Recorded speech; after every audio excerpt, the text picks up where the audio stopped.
The suicide bomber, 22 years old, born in Manchester. How do these young people get radicalised? Good morning. Basically, we need to be very realistic when dealing with this matter. You have a 22-year-old who gets radicalised over 2 or 3 sermons within a Friday mosque gathering. And the killer of Curtis Chang in Sydney was 15-year-old. And just on the 23rd of this month, 2 days ago, we had a 22-year-old female who is now being arrested, or was arrested, after having ties with ISIS in Adelaide. Now, this age is an age where someone would expect people to be going out, having fun. But no, we have a large number of youth that are being radicalized. This happens because of the books that we have, the Islamic scriptures that we have.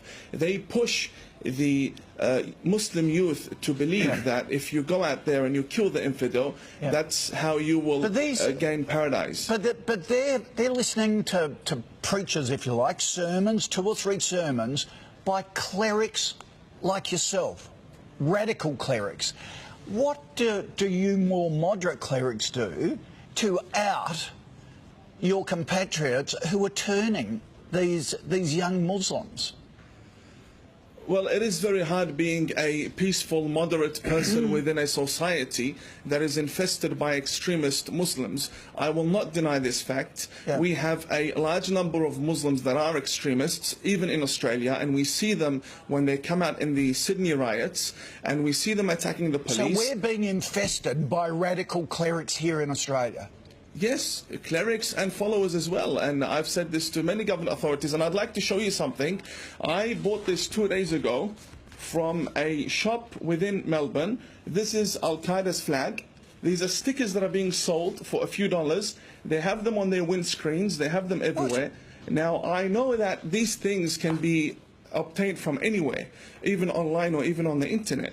But when you have stores openly selling these items with full audacity and creating this jihadi atmosphere for the youth to put on their cars, fully modified cars now, instead of having stickers. So you're saying, do you believe our authorities should have more powers to get rid of these radical clerics and paraphernalia like that? I think we've got to get tougher. I think our authorities have misunderstood the situation. They have good relationships with the Muslim community, but having good relationships with the Muslim community does not necessarily mean you have control over them and that you can prevent a lone wolf attack. Yep. Jamal, you've constantly condemned many acts of terror. Do Muslim leaders have to be more vocal? The Prime Minister and the Foreign Minister yesterday were surprised that Muslim leaders were silent yesterday on this whole issue. Do you have to be more aggressive, or do you live in fear? Look, we don't live in fear. We live in a very peaceful country. I don't know where the Imam got his information from. First of all, these scriptures existed for hundreds of years. They didn't incite for violence or terror act. It is an ideology of the so-called Islamic State and Daesh, and they are actually targeting the vulnerable young people, impressionable people.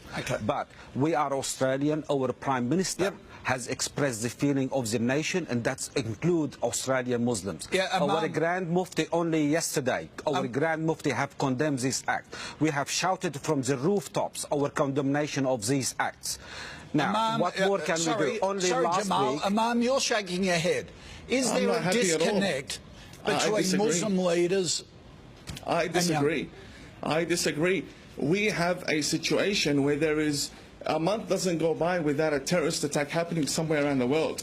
And for the past 1,400 years, we have had a religion of war. That's exactly what we have had. This is not something I'm imagining. These are facts. We've had many wars. How did Islam spread from Saudi Arabia down to Indonesia and Bosnia? All spread by the sword. We had many wars. And for someone to come and say these Islamic scriptures have nothing to do with it, I mean, that's against the facts. That's not true. The Islamic scriptures is exactly what is pushing these people to behead the infidel. Let me tell you something. The people that are beheading that the person that killed the young girls in Manchester did so believing he was going to dine with the Prophet Muhammad that very night. And that is because the Islamic scriptures... That's not true. There is nothing...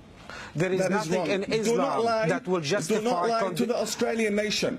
Listen, we have there is in our nothing books in the Islam teachings that will of Ibn justify killing innocent teach people. to behead people and to kill and massacre people. You cannot sit there and lie to the Australian people. No, wait a second. I came here believing that you are a moderate person. Do not lie to the Australian public.